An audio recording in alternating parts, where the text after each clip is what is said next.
Hello, everybody. Good it is good afternoon, right? We're almost around the almost noon time. So, my name is Susie Verratti. I am a DER board member, and I also, my day job, I head up the corporate engagement efforts at the Exploratorium. Yeah, it is cool. Thanks. DER is a volunteer-led and member-supported organization, and really our goal is to provide professional development for the development community that is inclusive and supportive and reasonably priced. So we're really we're glad to see so many of you here today. This is our annual partnership with the Foundation Center. I will pass the mic to Michelle in just a moment for her to tell you all about what the Foundation Center does and to introduce our lovely volunteer panel today. We thank you so much for coming out today to share your resources. But just on a note, annually I look towards the business time list. This is how we found this lovely panel today. These are all companies represented on the top philanthropy list. I look at that list often as a litmus test of how my organization is doing and who I should, kind of as a Rolodex of who I should be planning to reach out and learn from. So we're very excited that the panel today has joined us and will help answer some of those questions and help us learn how to make those deep connections to support our community. So thank you very much. If you have questions about DER afterwards, there's a number of us either in the lobby or myself would be happy to answer questions. And I encourage you, those who are not yet members, to consider supporting the organization by purchasing a membership and coming to more events. Here you go, Michelle. Thank you, Susie. We really look forward to this event every year with Development Executives Roundtable, and we are happy to have all of you here today. So I want to welcome all of those here in the in-person audience, and just in case you all didn't know, we also have a live stream audience, so folks are tuning in and watching us online as well. Before I get started and introduce our panelists, I want to just give a couple of logistical updates as well. First, I'll just give you a brief update on who is Foundation Center and what do we do. So Foundation Center is a nonprofit organization, and we help to support other nonprofits and try to connect the social sector to the resources they need to thrive. We do that in one of three ways. One, through data funding tools that we have. You can visit upstairs at our 6th floor office or online to see what we have in terms of helping nonprofits make those resonant connections to funders in their area of expertise and in their areas of mission, as well as we do training, as well as convening such as the one that you're participating in today here with Development Executive Roundtable. I also wanted to let you know that because we have the live stream audience, we're going to open it up for questions, but because of the live stream, we're going to have everyone who has wonderful questions for our panelists to come and ask the questions from the microphone so those watching online can hear the question. And for those online, just put your questions into the YouTube chat box and we will get those questions and I'll be sure to ask on your behalf. Is your mic working? It doesn't totally sound, so I'm wondering if can everyone hear me? Okay. Yeah. Okay. I'm not sure. I think they're going to work on that. I think how is it coming? How is it now? Is it better? Okay. Okay, great. And hopefully all of ours will do it, but please, if you can't hear, please raise your hand. And I think our live stream audience is okay. We did check for them earlier, so I think it's okay. And now on to our panel. Thank you everyone for being here today. I'm going to give a brief introduction for each of them, and then they will go a little bit deeper into who they are and what their responsibilities are within their organization. So with us today, we have Kelly Petrick. Thank you very much for joining us today from Cisco Systems. Thank you very much. We also have Melissa Stoller from Bank of the West. We have Kate Wilson from Gilead Sciences and Jessica Weir from Microsoft. So please join me in welcoming them today. To start off, I would just like to ask you to give us a little bit more information than what I just shared about who you are. So if you could share with us the name of your organization, again, and your title, and what your responsibilities are with your organization, that would be great. Shall I give it a go? Sure. Let's see if this one's on. Okay, yep, this one is. Hi, I'm Kelly Petrick, and I'm with Cisco. We're based in the South Bay, though we have offices also up through San Francisco. I'm part of the community relations team, and our primary focus is to look at how do we invest in the communities in which we have large employee populations. And investing in that way is some grant making, sponsorships, as well as a great deal of employee engagement. In particular, my role is to really look at the Bay Area. So I manage some grant program, or a key grant program here in the Bay Area, serving Bay Area nonprofits. And I also look at our employee engagement and sponsorships here. Great. Good afternoon. Oh, is this one on? Can you hear? Yeah, we use this one. Can rotate between two mics here. My name's Melissa Stoller, and I work for Bank of the West. I'm in their corporate social responsibility group, and I oversee our Northern California and Pacific Northwest territory. Specifically, that is the state of Oregon, the state of Washington, the state of Idaho, the northern tip of Nevada, which mainly includes Reno and Carson City, and then all of Northern California that goes as far south as Santa Cruz, Monterey County, and over into Sacramento and some of the Central Valley, and then all the way north to the border of Oregon.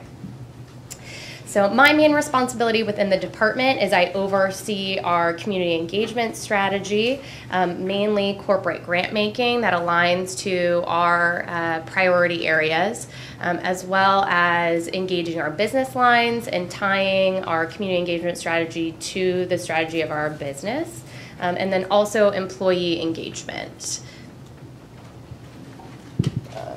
That one, see that one will turn on. Oh, this does. Yeah. Yeah? Okay. Okay. Hi, everyone. Can you hear me okay? No? Okay, try this one. Is this better? No? Okay. Pass it on down. Apologize for that. How about now? Okay. Hello, everyone. I am Kate Wilson. I am Director of Corporate Giving at Gilead Sciences. And in that role, hang on here. Sorry, I'm going to move this down. I'm going to turn it off somehow. I don't know how to turn it off. I'm not sure why. We're going to have to keep it here just so it doesn't interfere. Okay.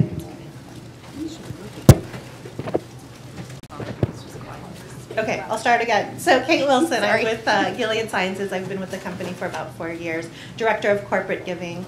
And my role is to lead the development of our strategic grant programs and special funding opportunities.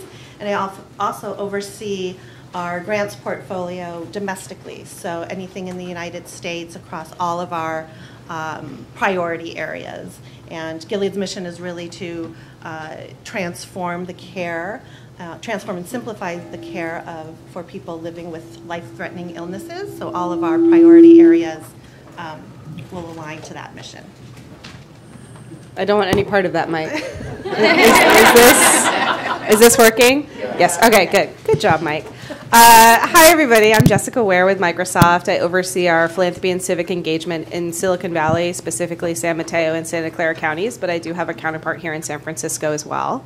I do want to acknowledge up front, like, this is actually a very representative panel of CSR professionals. Like, welcome to the well-meaning white women. There really are. Like, this is what the profession looks like to a large degree, and let's just throw that in up front and acknowledge it.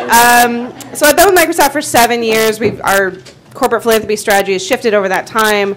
Currently, I oversee investments in digital skills, both computer science education for children and workforce development digital skills for adults. We also work on civic technology and work on some civic innovations, leveraging technology to solve social problems at the city level. I manage our employee engagement program in Silicon Valley, also our technology for nonprofits. Sorry about that, guys. I'm sure that's gone wrong for you sometime.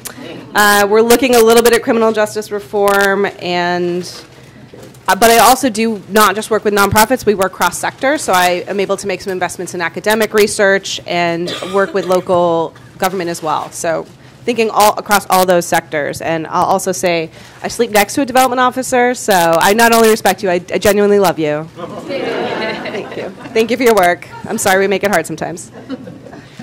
Thank you all for those great introductions, and I apologize, for the wonderful AV issues, which is always happens. But I know we talked earlier about how we could work together, so we will. Yeah. Oh, did it go out? Yeah. Maybe we just have to speak loudly. Well, I don't. We But then will can the speak web people loudly, hear it all? and hopefully you all will hear. Is that good? No. It's not working at all. Are we? Okay. We're trying to fix it, and hopefully, I'll just start to speak as loud as I can, and hopefully something is working for our live stream audience. So it is working for the live stream audience. It's just here in the room. So I apologize. So we'll just speak very, very loudly. So hopefully you can hear us. Is that your loudest, Michelle? No, you don't want my outside voice. It would not be good. But if anyone can't hear me, just raise your hand and I'll start talking more loudly, or loudly. So anyway, to get back to what we're here for today, I want to thank you all for those introductions and just acknowledge as if you were hearing what everyone was saying. It seems like there are different structures within each organization. And so I'm wondering if you all can go in a little bit deeper about how philanthropy is done at your organization and what are the different mechanisms that what you use and how nonprofits might be able to tap into those ways that you are participating in philanthropy. Okay, well, it doesn't sound like this is. No, I don't think It's fine. Well, let me see if I can do my best to project. Use my outside voice and my working with my children voice, right, of telling them what to do. So there are a lot of different avenues, right, to engage in corporate funding. I work on the corporate side. We also have a Cisco Foundation. So there's funds that come grant making through the foundation. There are sponsorship dollars that you might ask from a corporation, from an individual like me and the community relations team, or from other leaders. There are dollars for doer programs.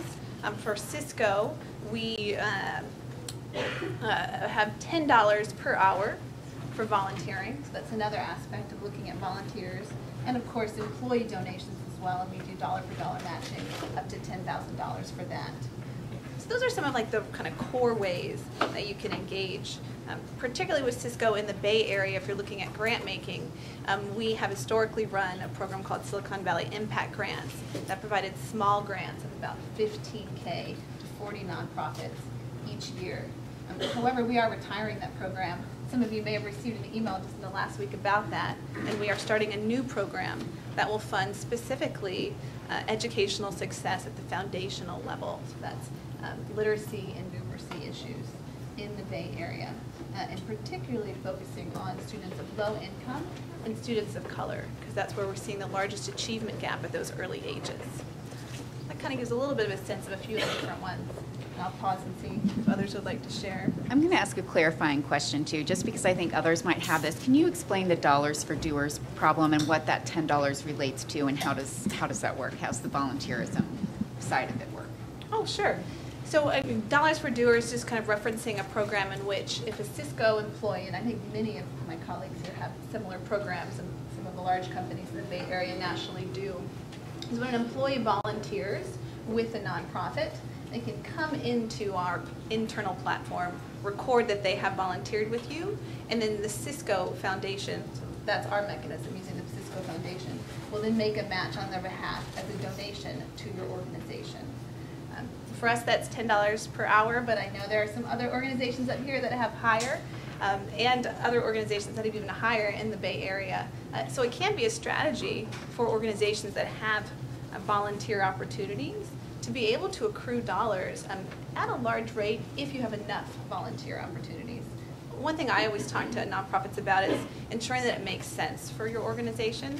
If you're just inventing opportunities to get those dollars, then you'll probably end up hurting your organization because you still have to do all the staffing in order to make volunteer volunteerism work and be meaningful. So it really is sort of an avenue that makes sense for certain organizations that have the capacity to be able to manage and take volunteers.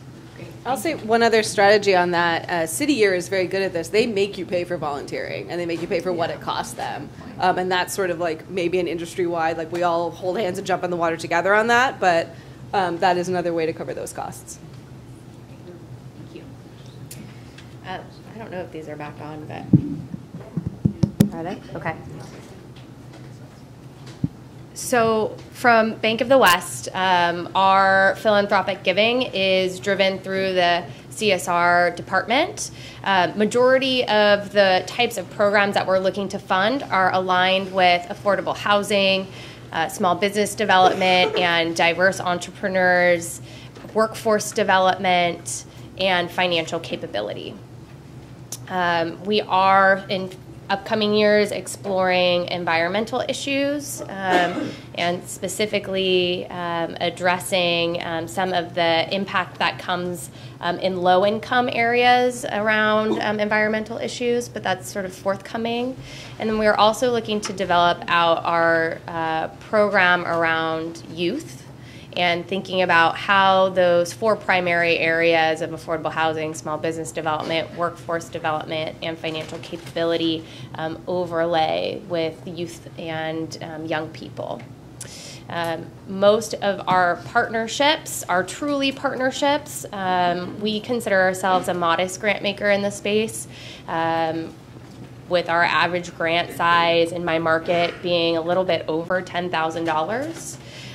So we really try to leverage other components beyond just the dollars to do good work. We want to be able to engage our employees, lend strategic oversight and thought to the impact that you're having within your communities, and want to make sure that we are aligning our funding where possible, potentially our business products and services and the expertise of our employees to help support the impact that we collectively want to have. So when we engage with you, we want to make sure that we can figure out ways that we can partner along all spectrums beyond just the corporate grant making. My department also supports employee engagement. This is very organic for us. We allow our employees to volunteer when and where it makes sense for them.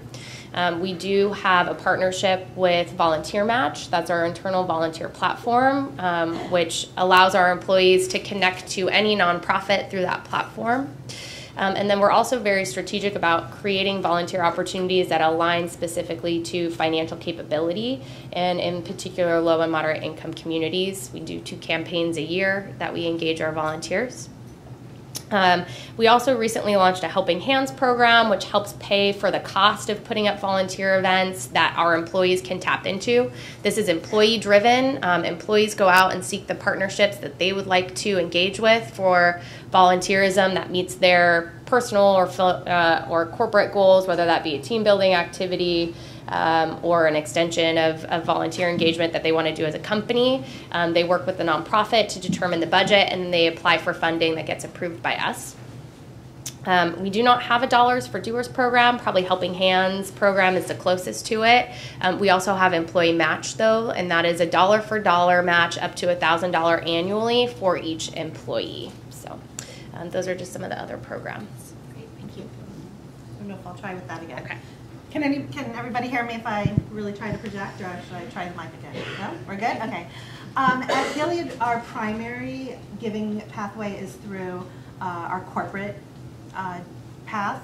We do have a Gilead Foundation, but it is much smaller in size and scope compared to our corporate giving. We have a sponsorship program. Again, that's smaller also compared to our grants giving program. For volunteering, it's a little bit more organic. We have a very large volunteer community, and this is a self-run community that employees within Gilead have developed, and they're often out weekends and during the day volunteering at different organizations. Their work's not always matched with a direct cash grant, but often. Can I stop you for a second and ask you to talk into a mic so that our live stream audience can hear? Sorry. All right. So our volunteer community is very active within the broader community, and I was saying that their work is not always matched with a direct cash donation, but often, as others were saying, there's a true partnership there, and usually the missions will align both from a volunteering perspective as well from a cash donation perspective. We do a limited number of sponsorships, but the core of our work is really around funding direct programming for organizations. And what else? And in terms of our priority areas, being in the healthcare space, meeting unmet medical need is the central anchor that all of our grant making really ties to, and that includes increasing healthcare access for underserved populations, reducing health disparities among populations that have traditionally or systemically encountered financial and social barriers to positive health outcomes.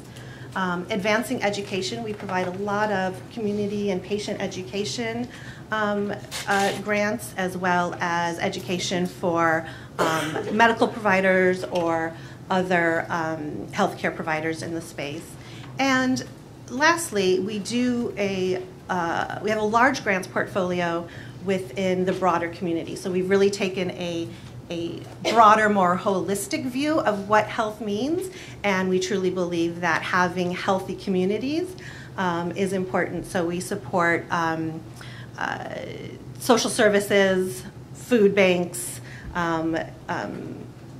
shelters or programs that help support chronically homeless individuals to become more self-sufficient and more stably housed, as well as a lot of education programs, Boys and Girls Clubs. I think we'll talk maybe a little bit about STEM later, but as well as STEM education. Great, and I just want to pick up on that and say that makes sense, doesn't it? Like, you work for a health-based company and you do health-based funding, and that's something that we're really taught and trained as CSR professionals, is that our grant making should align with our company strategy, because then we're able to tell a coherent story externally and we can make the case internally for the money. So I get that we're oversaturated with tech companies around here, and that's really frustrating, but on our side, I can't be saving a snail in the forest and then get my budget for next year. Like, I have to do grant making that makes some sense internally inside the company. So think about that kind of alignment, I think, as you're figuring out who to target. Microsoft does not have a corporate foundation. I'm not Bill Gates or Melinda Gates. I cannot get you their phone numbers. Sorry, I can't get their phone numbers for me. So that's a completely separate piece of organization, completely separate entity. And I think that's especially worth thinking about in the Bay Area, is that on the tech company side, there's all this wealth that's generated, right? Like, where is it? Like, why isn't it in your account? So how can I get to it? And I think it's worth taking a second and parsing through where that money is. Is it imaginary valuation that doesn't actually exist in physical money yet? Is it accruing to a very small group of individuals who run that company?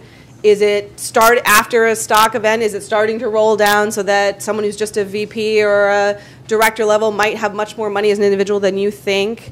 And how does that eventually roll all the way down to what does the company have inside that it is willing to share with the community? And those are all, that looks different at different stages of every company's growth and different company strategies. So there's a lot of money flying around the Bay Area. It's not all real, it's not all fungible, and it's not all in the hands of companies. And so the lists that come out are a good way to kind of get a sense of where that money actually is going out to the community from the company side. So we don't have a foundation. The money that I grant, therefore, is subject to an annual and even quarterly budget cycle. It can get taken away from me to go buy more widgets in a factory somewhere. So that's just makes my job more volatile, and that's worth knowing. I can't do year-over-year grants because right now I have to pretend I will have $0 on July 1st. So if you are looking for that kind of relationship, then you should be looking for at least a corporate foundation, if not a foundation. So we do grant making in those areas, focus areas I mentioned that make sense for Microsoft: digital skills, civic technology. We do sponsorships of events, typically that align with people we already have a relationship with and we're already doing a grant with. We do a whole range of tech-based grant making, from here's a free version of Office to come to Seattle for 2 days and you can pay us to build a custom version of some of our most sophisticated technology. So there's a full rate, including TechSoup, which has reduced prices. So there's a full range in there of the way that we share our technology with the nonprofit sector. And then we also have an employee engagement program. If I gave $100 to Habitat for Humanity, Microsoft would match that dollar for dollar, up to $15,000 a year. And if I volunteered 2 hours with Habitat for Humanity, they'd pay $25 per hour, which is, again, nice benchmark. Like, we'll keep pushing it up. Like, please, everyone join us. I'm proud of that. And I'm very proud that in the Bay Area, over 80% of our employees participate in that program. It's a really high participation rate, which I think speaks to our maturity as a company and the fact that we have a figurehead who has committed himself to philanthropy. That kind of trickles down. And I think you can see it with Benioff and Salesforce, sort of if the leader is serious about philanthropy, that often will enable the company to have more mechanisms and infrastructure to be serious about it as well. And the last thing I'll say there is, because my money is corporate money and not foundation money, it means I can be flexible and do things like rent space on the behalf of a nonprofit, or pay for food, or do academic research. That lets me be a little more creative. Okay, thank you for that. I just want to follow up something on just Bay Area versus more broadly. We do have people who are, watching from all different areas, and we're talking about Bay Area philanthropy, but just for your organizations in general, what does the scope of your grant making look like? Yeah. Or philanthropy look like? Sure. So we do have global grant making in a particular program called Global Impact Grants that our Cisco Foundation operates. And so for folks in the room or online, you're eligible for those if you are looking at a solution that is scalable and that is technology-based. So it runs the foundation, and those grants run much like a social venture, trying to help grow those applications, those technology-related solutions. And those are invite only, though you can submit an LOI. So that is anywhere around the world they will fund those. There are 3 key areas in which they're funded: education, human critical needs, which is poverty alleviation strategies, and economic empowerment. And so that is sort of the large global grant-making program. And the one I had mentioned, which is primarily here in the Bay Area, is focused more on education in particular, and within that, literacy and numeracy. So for Bank of the West, we fund within the counties where we have a physical branch presence. We are now in 20 states across the United States, and there's 4 individuals for those 20 states that oversee the corporate grant making for us. We will have partnerships that expand statewide, multi-state, multi-county. So if you are an organization that serves the Bay Area and others, we are always open to having conversations around how to help expand your programs beyond just the Bay Area. We're a global company, and our global philanthropy reflects that. I oversee domestic grant making, so anything within the United States, but I have colleagues that fund organizations in Africa and India and Latin American countries and other low and mid income countries, and really again around increasing access to healthcare in a lot of these areas. We have colleagues in the EU and really all over the globe, in China, Taiwan, that have different grants programs that are reflective of their specific regulatory requirements, but also the communities that they serve in those geographical areas. Also global, also grant globally with a concentration where we have a physical presence. Our employee engagement program and matching is restricted to the U.S. We've heard a lot about partnerships, how partnerships are important with your organization. So I'm wondering if you can help illuminate us on what a good partnership looks like, whether if you have an example you can use, or what are you looking for in the partners that you have with nonprofits. Should we go the opposite way? I think you probably want to end down here. You know where I'm going. Okay. So let's see, a good partnership. I think One that we've more recently had, and I'll share, is a partnership with an organization in Santa Clara called Destination Home. They are an organization, a public-private partnership that is focused on eliminating homelessness in Santa Clara County, which is where Cisco sits. I think what is phenomenal about this partnership is that it does wrap around all of the different types of funding and support that we could give an organization, and it has every level of support within the company. So the genesis of this partnership really came from our CEO wanting to see our organization and companies within the Bay Area really look more directly at the homelessness crisis and how can we play a part in trying to address it. So we made a $50 million commitment over the next 5 years to this organization. In addition to that cash donation, we are providing a lot of additional support. Some of that is in terms of volunteerism, so getting our employees out, helping to build kits that go into the first permanent supportive housing units that are coming online in San Jose in the next couple months. It's doing all sorts of different volunteer opportunities directly with that organization, as well as the ecosystem of organizations that they appointed us to help work with them. We're also looking with them at other aspects of homelessness, including racial equity issues, and funding some research to look at why is there disproportionately more people of color represented in homelessness populations than should be versus the general population, or versus their statistics in terms of poverty as well.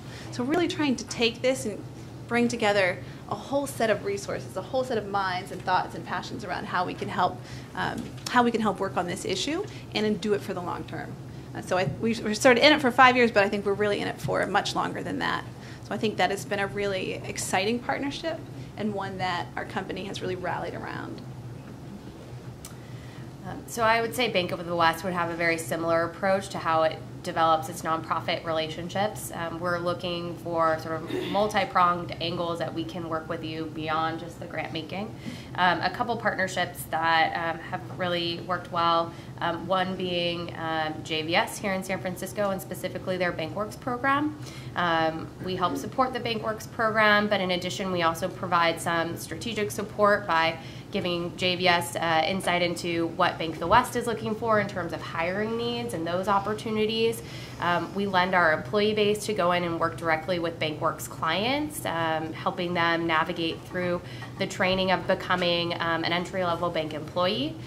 We participate in the graduation ceremonies and have our HR team plugged in directly with the BankWorks program to be able to ensure that we have HR representatives there to help with the hiring. For those of you who don't know what BankWorks is, it's a entry-level universal banker teller training program for un- or underemployed individuals who are looking for an access point into financial services as a career. So just now that I've said that, it probably makes a little bit more sense why we're funding it. That background probably helps. Through the success of our partnership with JVS, we were actually able to work with other nonprofit partners who have BankWorks programs. So this is expanded beyond the Bay Area. We now have 5 BankWorks programs that we support across our footprint and are receiving support from us in similar ways that we are doing in the Bay Area. Now we're looking at this as in much more strategic ways and thinking with our HR groups. Now that we've potentially hired some folks from the JVS BankWorks programs and other BankWorks programs across our footprint, what else can we look at in understanding what these individuals need in terms of support from a company? How long are they staying with us? What's the income that they're receiving? What will also make them successful in continuing to maintain that track? So we are working more strategically with our BankWorks partners to help understand those needs and understand, well, what does a living wage job mean within a financial institution? How can we help it collectively support the impact that we want to see through that program and in the communities? So that's one example. I would say another one is more recent. Bank of the West has a strong interest in helping close the women's wealth gap through entrepreneurship. We want to help women be able to be their own entrepreneur and address that issue through business ownership. We've been working very closely with an organization called Working Solutions, who provides microfinancing to low-income individuals and business owners of color. Through this, we've worked very strategically with them to figure out how they can plug into this program with us and help increase the number of women who are able to access capital. So that is something that we're working with them on them. We work very closely with them. We're thinking about how we can give them access to investments to deploy more capital, plus strategic grants to help serve more women in the Bay Area. And then internally, Bank of the West is also thinking about its own products and services to serve women and how we can leverage our online platform and technology to do this. So we're working with Working Solutions too to build out a referral system. And once this program goes to launch, we'll be able to work with them to understand who are the women that we're sending to them, what is it that they really need, are they getting access to capital that they need, and what's the overall impact that we're having in the community to help us achieve serving more women in the area and helping them start and grow their business. So just 2 examples there. Partnership is critical to our giving. It is part of everything we do, and I think a great example of that is our Gilead Compass initiative. So this is an initiative we launched last year, just almost to the date, around World AIDS Day last year. And Compass is a 10-year, $100 million commitment to addressing HIV in the United States South. And the model of the giving is really partnership. It actually stands for Commitment to Partnership. And we're working with 3 lead coordinating centers in the region. So these are organizations that live, work, and breathe in the region. And Emory University is one, Southern AIDS Coalition, and the University of Houston. And so it's not just partnership with Gilead and an organization, but really the partnership that exists among the 3 of them, and then their in turn partnership with community grants and organizations that they will then be awarding as well. So it's really part of every aspect of that, and that's something that I would encourage organizations represented in this room to think about. How do you, yes, develop a relationship or a partnership with a funder, but how can you also leverage your peers, and how can you form collaborations, coalitions to work on programs and maybe approach a funder that way, because it's really critical to everything we do to make sure that we're able to amplify the work, the more partners that are involved. Sure, great. And I'll build off of that. I want to talk about partnership a little bit more generally and say, I hope you all have really fulfilling personal lives that give you exactly what you want. If you have those things, use those same skills to get the relationships that you want in development. Get to know people. I'm always surprised at how few questions I get as a funder. Like, if we happen to meet at an event and you get me in a corner and you're like, I'm just gonna pitch in your face. I'm like, whoa. Can we just exchange names and ask some basic questions of each other? Things you should know about me or ask about me. How do I roll up into the company? Am I part of legal and therefore I care about policy? Am I part of HR and therefore I care about volunteer opportunities? Am I part of the PR and comms apparatus and therefore I'm going to want to tell a story where we take pictures of cute kids holding technology together and put that up somewhere? Are there particular times of year when I fund? If you're really looking for a capital campaign or year-over-year funding, you can ask me, is that a thing that you do? And if it's not, then we can go our separate ways. We don't have to have an awkward 60-minute coffee date where we're like, oh, we have nothing in common, shut it down. And I don't want to have a 60-minute coffee date with all of you, because that is not a good use of your time or my time if there isn't some basic alignment to start. So I think when you have the opportunity to talk to funders or get to know funders, please see that as an opportunity to ask questions. Keep track of that stuff, have a database or just an Excel spreadsheet or a Google sheet, whatever, it's fine, where you're keeping track of what you know about your partners, and therefore you can share that information with them. I love to if I meet you, I'm like, oh, I'm not really sure that we do the same thing, but can you just send me a couple pages on your programs? I am shocked at the number of nonprofits are like, oh, yeah, we don't totally have that. You should have a 1 to 3 pager of boilerplate on what you do, what your programs look like. the rough cost. Like, give me a menu. Can you imagine going into a restaurant and they're like, so we have something and maybe it has chicken? And I'm like, okay. Like, do you like, is chicken your thing? I know, actually, I'm allergic to chicken. What else you got? Oh, well, like, no, give me the menu. Let me look at it. And the advantage, I think, of sending material like that, whether it's over email or sharing it, is my strategy is going to change in 6 months, especially on a corporate level. It's going to change next year. It's going to change again. It's really good for me to get to know you in a sense and get a sense of where the alignment might be. So when the strategy changes, I'm like, oh, great, now I need more entrepreneurship. I can reach out to these organizations. I know I have this tucked away in my email. And I will also say two sort of things to not do. Or, I mean, it's fine to ask for whatever you want and need. Again, in a dating context or in even a more intimate context, ask for whatever you want or need, but be prepared to accept no gracefully. I think is just a good way to go in. If I'm not doing volunteer opportunities, just say, are you doing, oh, you're not doing that? Okay, great. I'm not going to pitch that to you over and over again. We never do capital campaigns. Like, I don't want to hear about your capital campaign. Let's talk about something else where we might have alignment. Let's use our time better. And the last piece I'll say is, you know what? When I really don't want to go on a date with you is when you call my dad and you make him tell me to go on a date with you. So if you go around me to my execs, it might work once, but the North remembers. Like, I will remember. So use that strategy very, very, very carefully. If I can, I'll echo a lot of that, not all of it, but a lot of it. The part about really doing your research too and your due diligence. We personally look to organizations to tell us where is the need.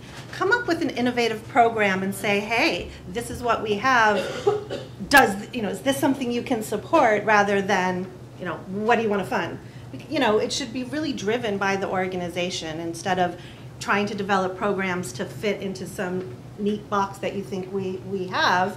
Come up with ideas as the experts and say, hey, we're working with this certain community or this certain focus area. We have these programs, these menus of options that we've already developed or at least thought really critically about.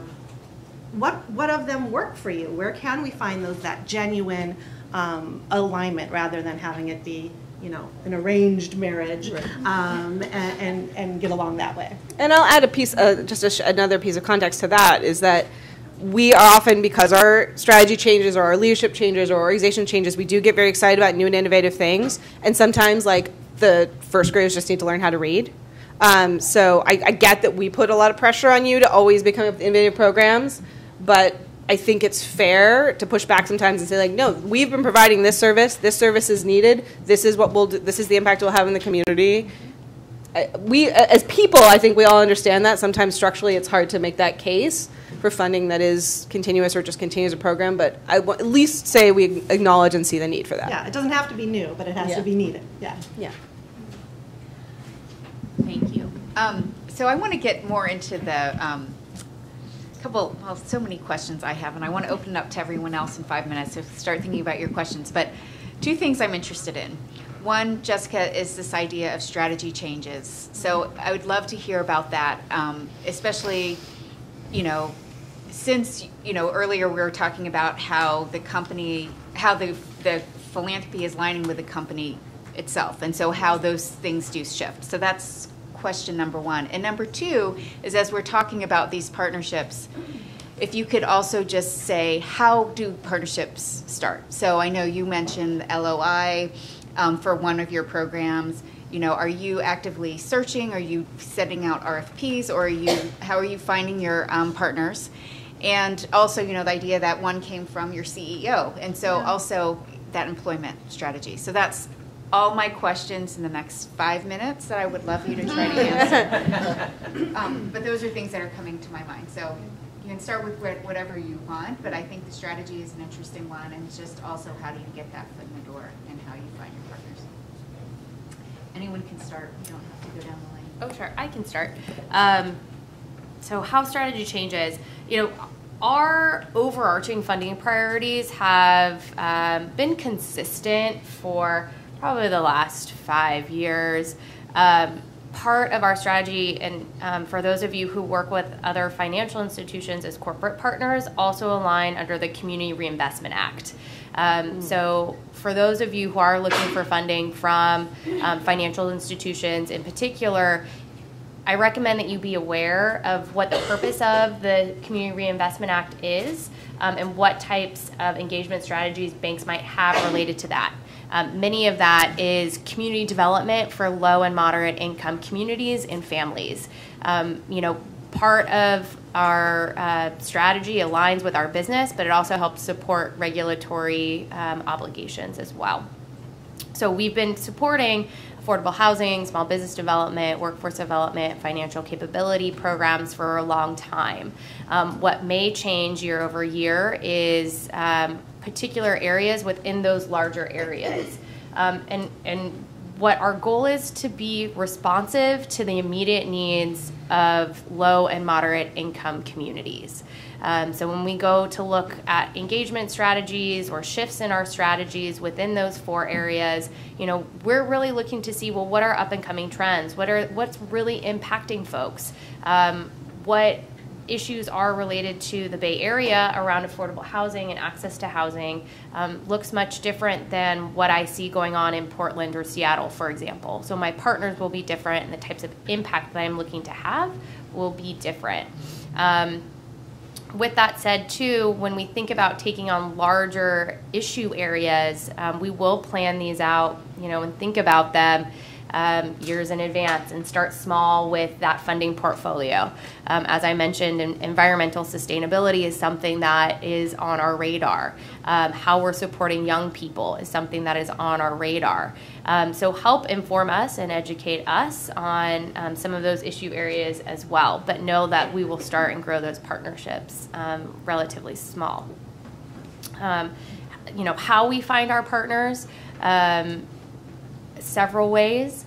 Even through our own partner networks, they recommend organizations who, when we share where we're looking to go, they know who are partners that are doing great work in that area. In general, if you are new to receiving funding from Bank of the West or would like to solicit to us for potential opportunities, our funding priorities, eligibility criteria is all available online. We prefer to hear from you through our online portal. It's www.bankofthewest.com/community. You can submit an LOI there. Technically, we are by invitation, meaning that if we've reviewed your letter of inquiry or have had a conversation with you in person and have come to an agreement on how we would like to partner, we will issue you an invitation code. And that can come at any time throughout the year. Our funding year is and I spilled water. Our funding year is January 1 through December 31st, pretty much for the year. So we also hear from our employees who are involved with organizations. And nonprofits will reach out and send emails. Again, if you're able to articulate how your program and impact that you're having aligns with our strategy and our funding, you're more likely to hear back from me than just a general inquiry of, are you interested in, working with housing issues? Really have it be tailored for what you're looking to do. And that will, solicit a response back from me if there seems to be an alignment. So in terms of strategy, we believe that everyone, regardless of background, should have access to quality health care, regardless of race, gender, geography, orientation, identification. And so it's from that our funding pillars have evolved. And that's steadfast to what we believe in, so it's unlikely to change anytime in the near future or even in the long future. But under those broad umbrellas, we do develop various programs and release requests for proposals or funding opportunities that are specific to a a focus area. Recently, we released an RFP around engaging and increasing access for people living with HIV that are over age 50. And so that was an opportunity where we could hear from new organizations, where we were proactively reaching out with this opportunity. Also, you know, we've been in the Bay Area for 30 years since we were founded, and also in the HIV space for as long. So over that time, we've developed a lot of partnerships locally as well as within the area. But we're always looking for opportunities to hear new voices, engage new partners, hear new perspectives, younger perspectives, different perspectives. So, you know, aside from the funding opportunities, we have similarly rolling grant opportunities where you can just apply online, and you can always reach out, grants@gilead.com. But keep in mind some of the things we've talked about here. Come with your proposals or your work, share that rather than just, hey, reaching out, what do you want to fund? Have that meaningful discourse, and then, you know, somebody on our grants team will likely get back to you to see if there's, you know, a relationship that we want to pursue. Yeah, I'll just say quickly in terms of evolving strategy for us at Microsoft, there are a couple of different versions of that. One is we do try to be more responsive to shifts in need in the community.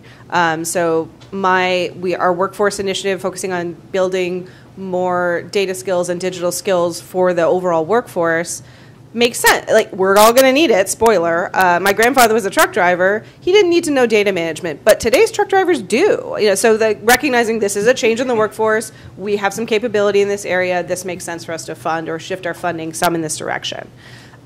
We also have the technology and economic shifts have inform our shifts in grant making strategy around technology. So I'm sure most people in this room have at one point gotten a copy of Office that was on a disk or a little code that you had to download. And frankly, we'd already made Office. We're just giving you a photocopy of it, essentially. Photocopies are real cheap, guys. That was easy. Like, we just give you a code. Have a great time. Good luck with that. But now our most updated version of Office is online, and it's in the server, and it's in the cloud, and it's an ongoing service. So it's something that we have to put money into maintaining all the time to make it available to you. So that's a different business model for us, and it becomes a different philanthropy model for how we share our technology. So being aware of kind of those shifts and seeing how they might inform company strategy, you know, just keep a little bit of an eye on that if you can. I'll say just look for places where you can share that basic information when it comes to building relationships. When a company has an open grant round, that is a great time to share basic information about your organization, because I'm going to be sitting down and reading intensively and taking notes and paying attention. And even if you're not a perfect fit now, when our strategy shifts in a year, you might be. And I've gone back and dug back into the application pool and said, oh, great, I had this opportunity to really learn about an organization, and now they're in the back of my Rolodex somewhere in my head, and I can pull them forward when it's appropriate. Look for those opportunities to send that 1 to 3 page piece of information. Think of it as planting seed. Like, find soil that is right for those seeds. Don't just throw your seeds on the concrete sidewalk. That's a waste of your seeds. Plant your seeds everywhere. Some of them will bloom. Sure. Well, I think a lot was already said. So similar things with Cisco. It's a fairly mature organization in its granting, so our overall overarching strategy has remained the same for many years, but the way we implement it has changed. And when it does change, it's usually some combination of understanding public dialogue around issues, doing deep research on the trends within that community, and also listening to our employees. And part of what we do is really try to make sure we are aligning with what our employees want and care about as well. I think all that to be said, like, much more tactically, like, how does that relate to you in trying to seek funding? It makes me think of an old boss I had when I used to work at SanDisk, which is now Western Digital. She used to say, you know, there's more than one way up the hill. And I think it's, as someone who has been on your side too and done fundraising, in all of these organizations, we have our grant programs, which you read online, and that is one way up the hill to engage with an organization. But there are many other entry points, and it's worth thinking about that. Many large organizations, each of these leaders within the organization often have discretionary budget and maybe providing sponsorships. So if you are looking at your own board and say, where does your board members sit? Which companies are they on? Who do they know that sit within these companies? So if the grant approach is not right, there may be a board member who could advocate for you or provide discretionary sponsorship dollars out of their own budget. With that said, if you already have a relationship with one of us, it's great to talk to us first, so you don't sort of go around. I think you can get burned that way. But if you've got a great relationship on your board with a company, you should use it, or even bring us in together. That's one thing I often advise my partners with is, like, think of me as a coach. Like, you may not be able to get funding directly from me, but I can help you look at my organization, and we can think about, is there even another place within this organization you could get funding? If that's through the employee programs, that's through sponsorships, that's through a grant program. So that, I think it's worth sort of thinking about those other pieces of how you can kind of get in the door. So I'd like to open it up for questions, and as people start lining up, I'll just ask one more question, and if no one lines up, then I'll keep asking some more. But one of the things I was wondering about is just in terms of your strategy and how's it working, in the idea of going for responsive and being, immediate needs. Just, we are here in Northern California, and certainly the new abnormal, disaster relief, et cetera. I'm just wondering, how does that play in, and is there money that goes to those efforts? Yeah. Well, I just stood up an opportunity to donate for any of you who are going to the Cal game. We will be doing a text to donate option for fire relief. So if you are going, I encourage you to donate. But actually, you can text to donate without going to the game. One of our interests in environmental sustainability is because we've seen a lot more natural disasters popping up, and the impact that they have are even greater than they have before, and what it takes for families and communities to recover from these disasters. So part of our interest, I think, in environmental sustainability is thinking about long-term solutions for some of these issue areas. But when a natural disaster does happen, it can be challenging to try to predict. We do try to hold budget aside to make sure that we can be responsive in times of disasters. But it does impact our ability to dip in and support in ways that we want to. Some things from like a corporate grant making side. But some things that we've done that I feel have been innovative to allow our employees to help give, especially where they feel that they have, customers, family who've been directly impacted. We've allowed them to donate vacation time and turn that into a cash donation. We've been able to increase the amount of personal giving our employees can have matched beyond the $1,000. And help provide ways that our customers can engage, our larger communities can engage to help bring more dollars to support a larger issue beyond what we have set aside in our budget. So we try to be as innovative and flexible as we can to make sure that we're responding to disaster needs. Yeah, I have really mixed feelings about this subject. We do have a disaster relief program at Microsoft that is largely technical and works with on-the-ground responders to help them keep their communication infrastructure and other ways of managing information up and running so that when a region is in crisis, medical records can get where they need to, or the Red Cross can respond. We do that. I do think we're, especially now in California, we're at a stage where the scale and horror of these natural disasters are nearly predictable, and we're real flaky funders. Like, we will change our strategy, we will go away on you, we will change the site. Like, we're not reliable in the way that the disasters coming are, in a sense, and I do think the scale of them. This is a larger public civic problem, and even just with the number of people involved, the number of infrastructure involved, ways to do this equitably, ways to get your hands on the amount of money that's needed, this to me is a public sector issue, and the worst version of philanthropy is pasting over public sector problems to make them look like they don't exist. So I have real mixed feelings about that. Yeah, we've developed some really creative ways to provide that immediate response in times of disasters and tragedies. Fully agree that there needs to be broader energy approach to prevention, or how do we respond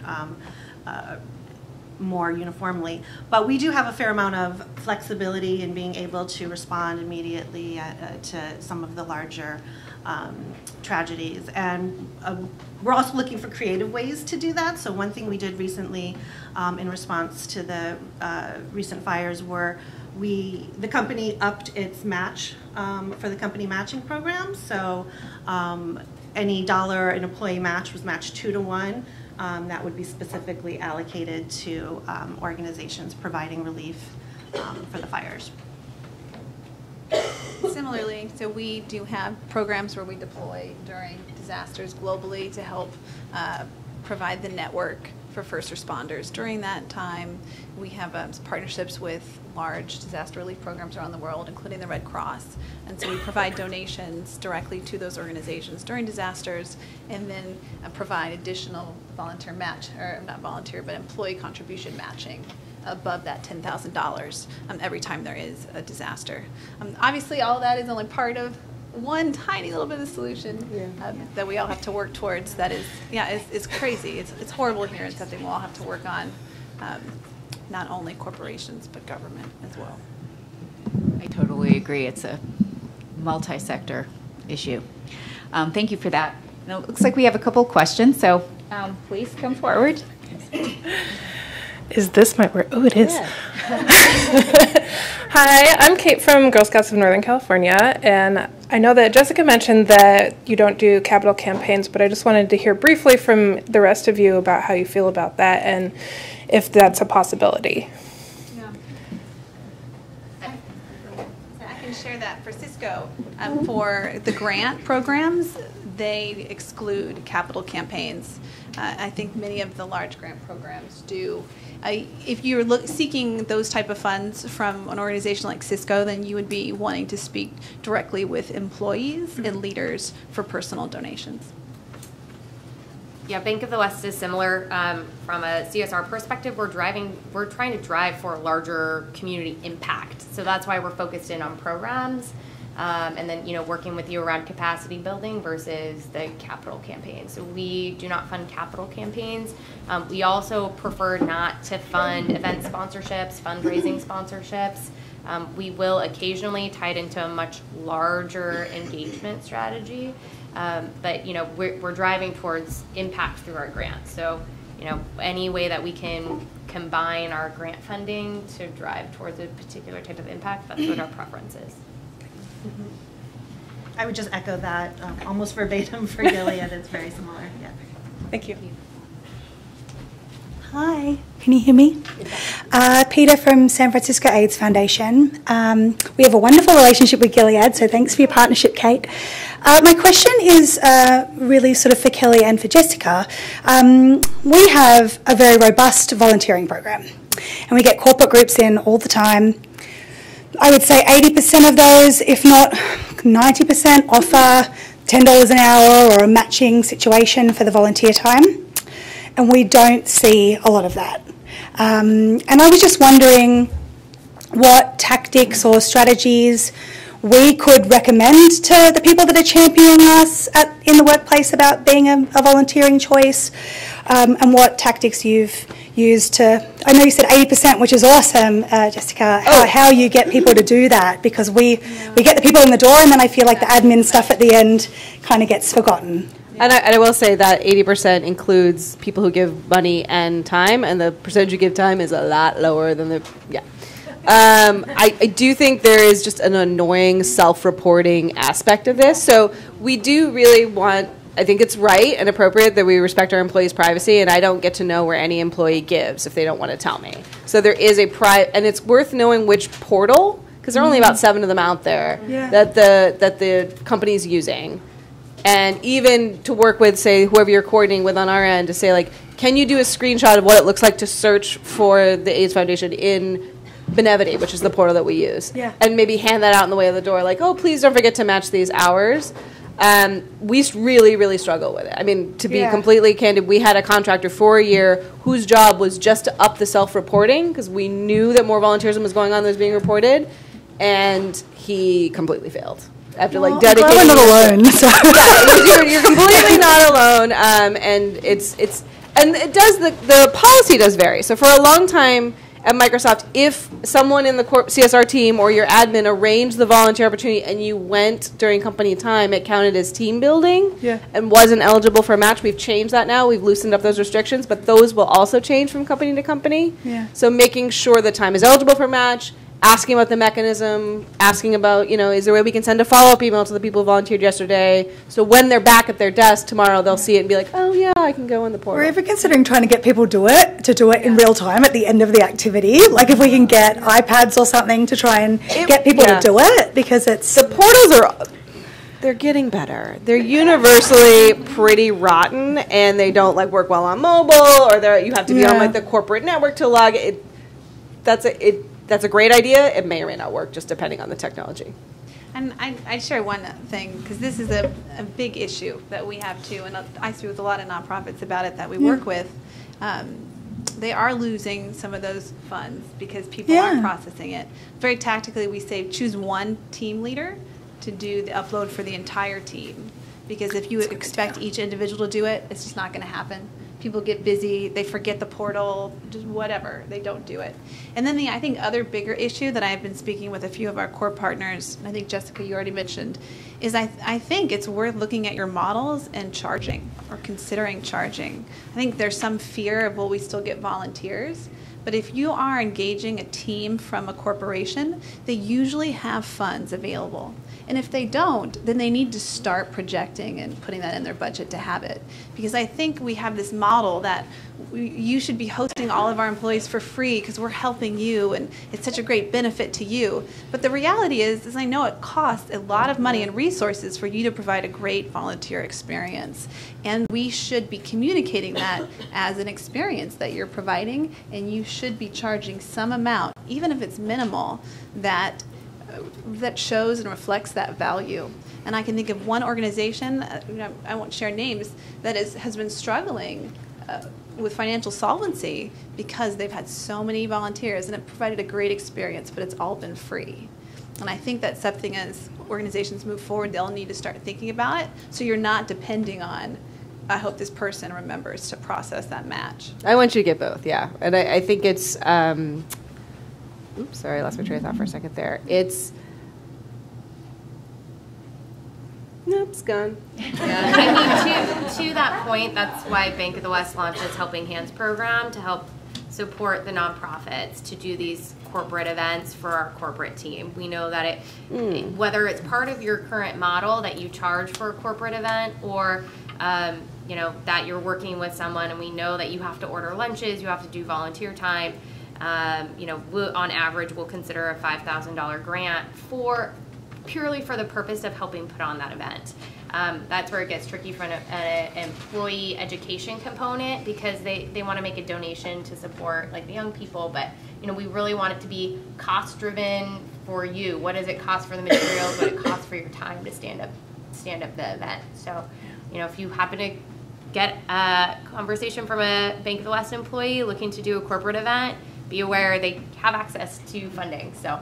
Yeah, and we talk about I remembered it. Yeah. We talk about these events inside as team building and as beneficial to us. So, when we go to the bowling alley or the escape room, we're like, hey, we showed up to team build. You're going to give it to us for free, right? We don't. No, yeah. Right, those funds exist. Mm-hmm. Yeah.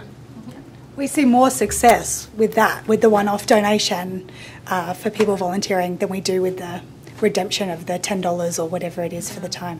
Thank you very much. Hi, I'm Dimitri from PRC. Hi, Kate. Good to meet you. Thank you. Some of you have actually given us and do give us. Thank you for that.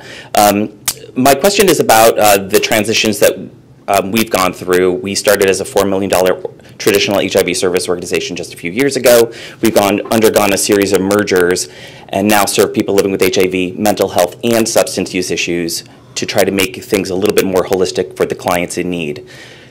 The reality is that human services like these are very messy, right? It's really hard to sometimes tell a very clear story that resonates with you as funders. I always say it must be really easy to run a food bank because, we serve food. It's a really easy message, right? You get it. You understand what that is.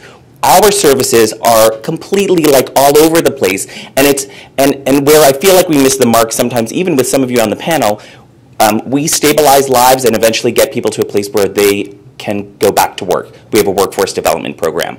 But it's not a very clear, like, we train 100 chefs, you know, and boom, there's your industry-specific program. That's an easy narrative for you to tell in the public sector, right, in the public framework. So I feel like sometimes we try to reach out and say, where did we miss the mark? But I feel like for us, because we're serving a very diverse population of people living with HIV, mental health, and substance use issues, we don't just funnel them into an industry-specific way of going back to work. It is about meeting them where they need to go. And so we're retraining people to go back into, like, becoming a pilot again, or, you know, or maybe the retail service industry is a little bit all over the place. Part of that is training them on, you know, basics around Microsoft and those products, but it's also other things too. And so how do we try to tell a clearer narrative when you're doing such messy human services work? Is there any advice you can give us? What have you found to be the most effective way of telling that story? I think that's a fabulous question. I think it's something that a lot of nonprofits grapple with, not just those in human services. You know, when you talk about impact, you know, what is it actually that you're able to track? It's not just, you know, goes beyond the number of people that you're able to serve, but, you know, sort of what's the long-term benefit that you've provided to that individual. I wish I had a really strong answer to share with you. What might be worth asking, especially for some of your stronger partners, is thinking how you can collaborate with them to help better tell that story. Would they be willing to help support some funding and strategic advice through maybe their marketing, sponsorship type groups to help you frame up that story, help draw out maybe more impactful ways to measure and track your work? You know, and maybe part of it is too, from a funder perspective, understand more specifically what it is that they're trying to achieve through workforce development. For us, around workforce development, it's living wage work. So the majority of the people that you're working with, are they getting at or above a living wage here in the Bay Area? Yeah, it's over $20 an hour. Like, that's an that's an outcome that we can show, and it's concrete. Yep. But it's also just, it still goes back to that kind of messy narrative where we're going up against a workforce development program like JVS is really like. Totally, that's their core. Right. And I think that's another great question to ask when you go out to funders. What's their core programming? So, you know, the 4 areas that I mentioned, I want that to be your core programming. I'm not necessarily looking for workforce to be a component. Why not? Yeah. Because ultimately these are folks with conditions that ultimately we want to get back to work. They're experiencing huge gaps in their resumes, and we're retraining them for the workforce. Ultimately, that's giving them dignity. So why not? The best answer that I could give you for that is because we have limited dollars to achieve a certain amount of impact, and at this point in time, right now, we want to work directly with organizations that's part of their core programming. It could change over time. Again, we're trying to be responsive to the needs of the communities. And so we can only pick so many areas of cause and so many types of impact that we want to have, that we too also have to be focused on what it is that we're trying to achieve.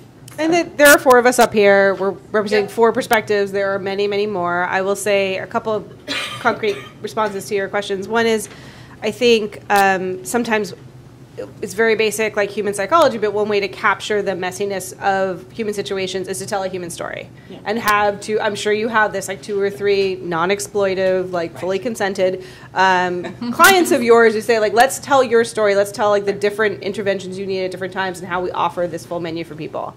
So I think that is a way in. I think as humans, we get your holistic approach. As people representing our company, we sometimes have to be narrow or specific. So if you're going to send that 1 or 3 pager to me, you should pull the Microsoft stuff up to the top and say, like, what is it like to just fund this part of it? Because I might do that. And, like, I'd like to see, oh, you have a whole holistic approach. That's stuff that I don't do or fund, but I think I get how it's important. I get how it's connected.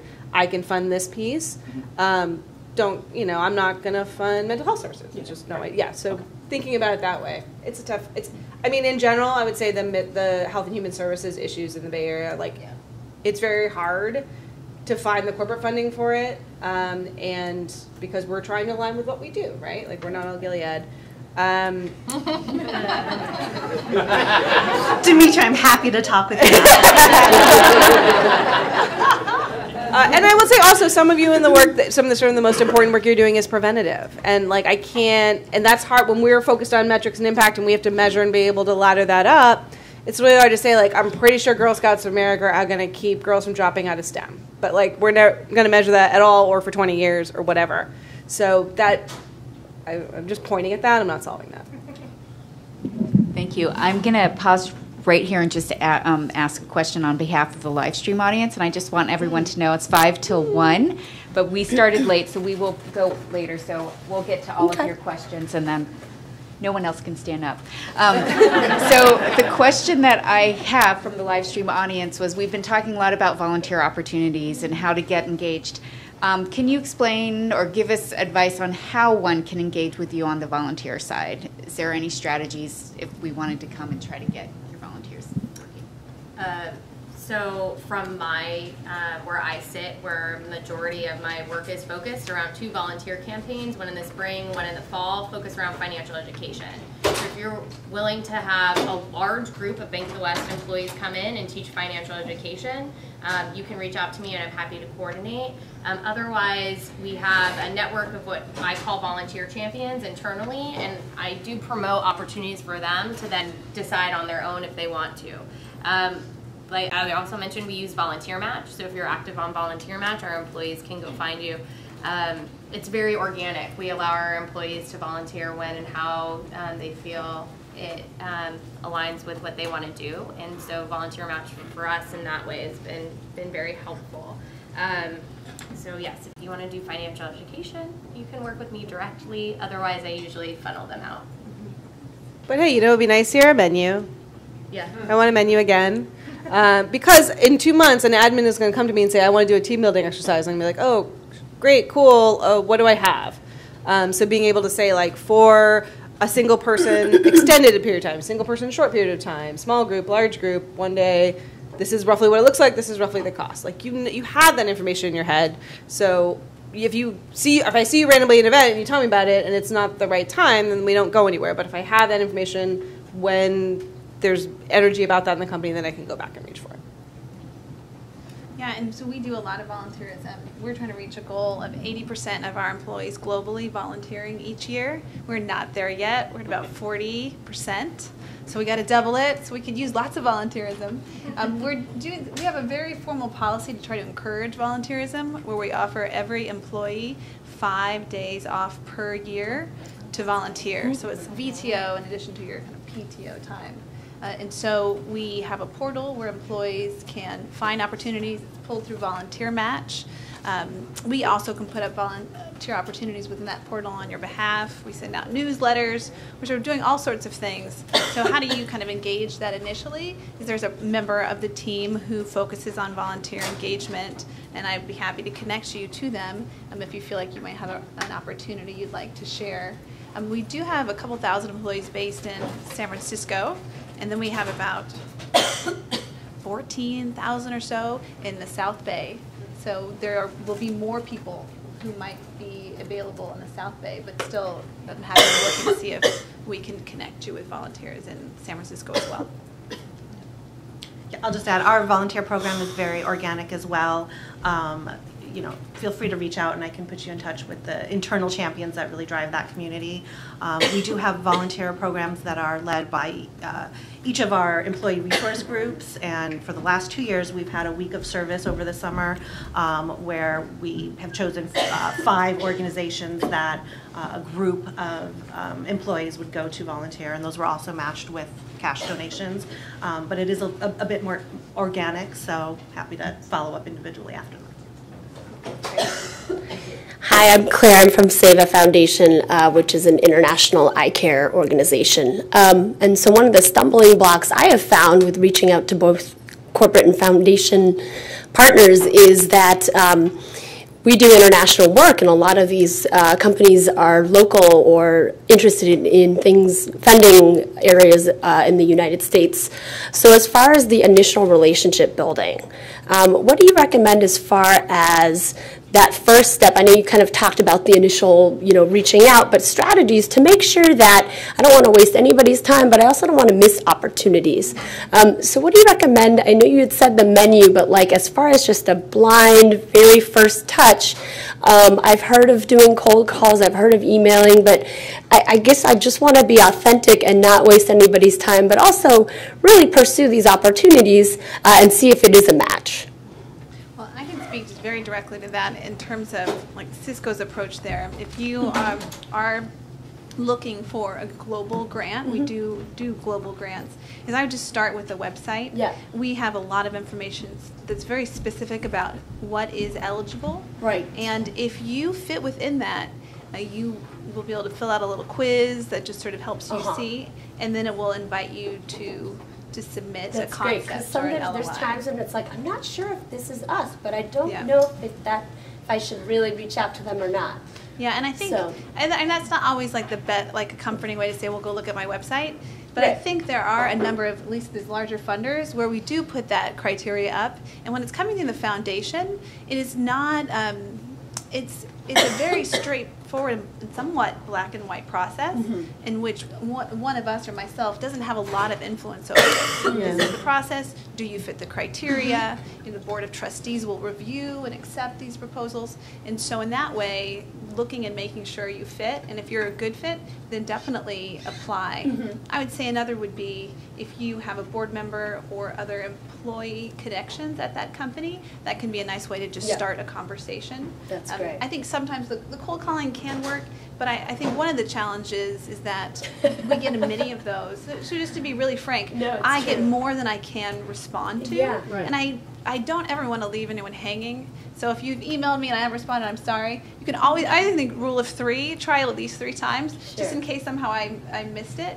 But I think there's just such an inflow of inquiries coming that are cold calls or cold emails that we often just don't, or we aren't able to respond to them all. Yeah, and it's not a good use of anybody's time. Yeah. Yeah, that's great. I mean, a thoughtful email, even if it's a cold one, I mean, we try to respond. I agree with the phone call. Those are a little bit more time intensive.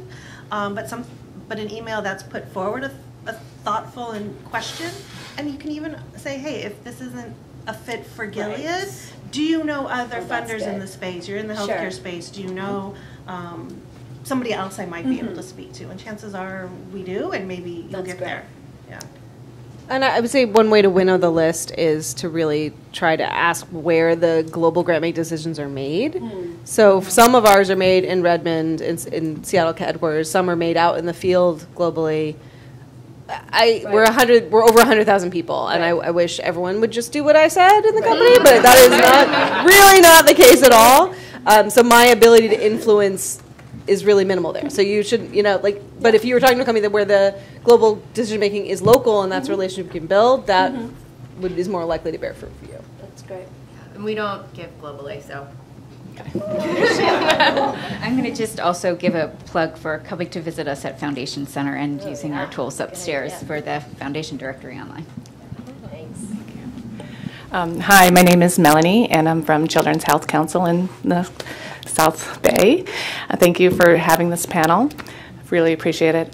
So my question on volunteerism was already answered, but I have a secondary question because we're in the Valley and we know, we've been having strong relationships with corporations, but it's been really difficult to engage on the employee giving angle and to really use the resources at hand. So my question is basically, how do you recommend us, even with connections, to engage at the employee engagement level for the online giving platforms, the affinity groups, to actually kind of raise the social issues within the Valley in particular?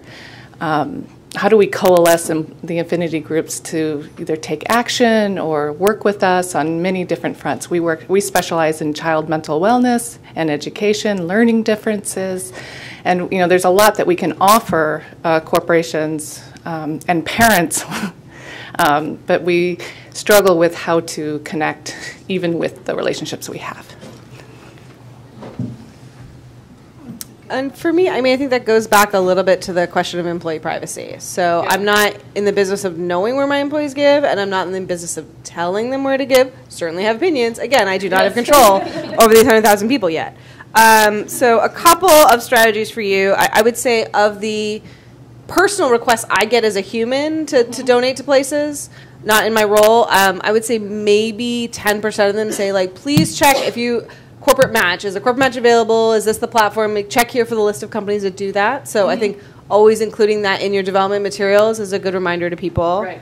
When you do have, say, Microsoft employees who are donating, reaching out directly to them and saying, hey, can you share this with your, I know that there's a great matching program there, or it's Cisco, can you share this with your peers at work? And kind of start to build that organically, because two engineers who sit next to each other in an office are going to have a lot more influence on each other than me coming by with like a cupcake and t-shirt and trying to get them to do something. Exactly. We do have nonprofit fairs. That's a real challenge and a balance for me to, we do it during our month of giving, and I want to expose employees to a range of nonprofits that no one's going to object to, that is inclusive, which means it doesn't include anything that could be not inclusive, which rules out a lot of you, that shows a range. But I usually do hold a couple spots, because I'll have employees come to me and say, like, I love this group, I volunteer for them, I'm on the board, whatever. I save a couple to kind of reward that employee for being that engaged and having that initiative. So it's asking that, is there an opportunity for us to come in and present to a larger group of employees? And then, making it very easy, having templates, having that language for social media sharing after people give, or for, sharing on like the Giving Tuesday, reaching out to the people you have already giving, saying, oh, can you share this message with your networks today? Again, that peer-to-peer stuff, my understanding is that unlocks things faster sometimes than like the random corporate email or the sort of nameless, faceless one.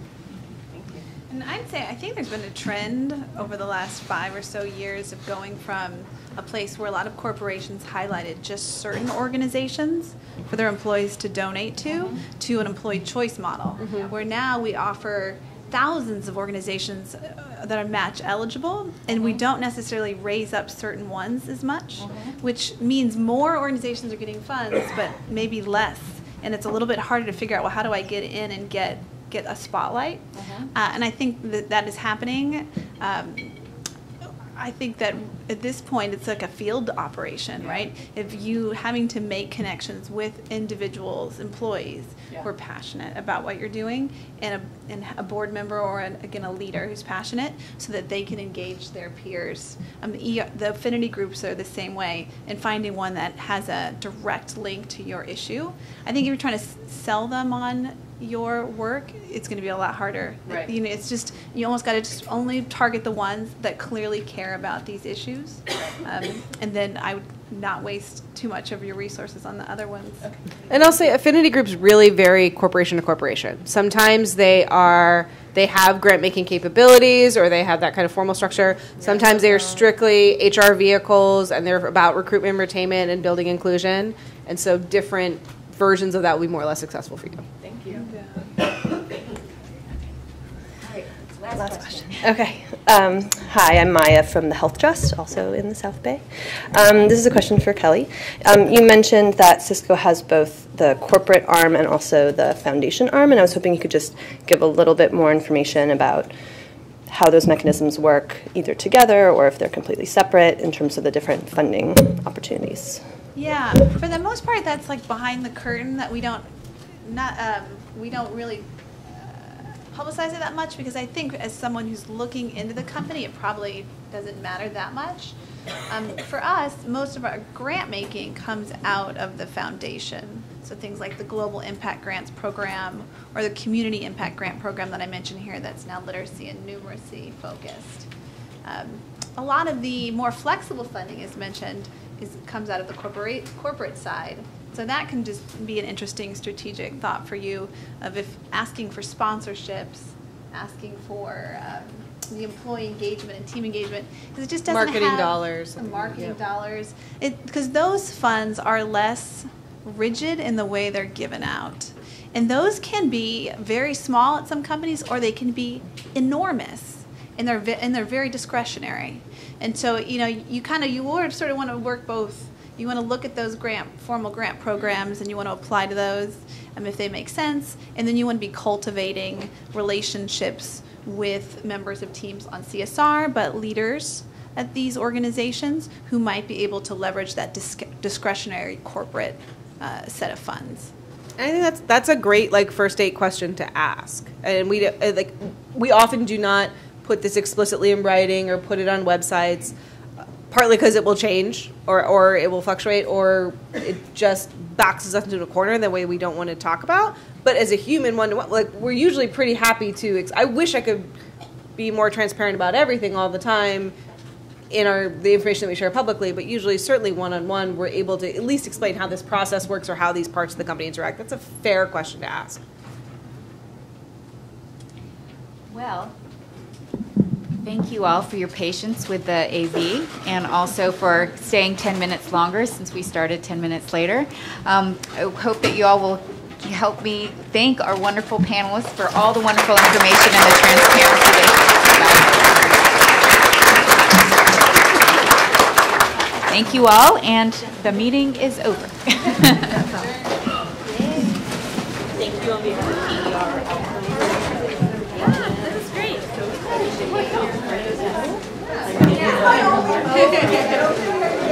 Yeah.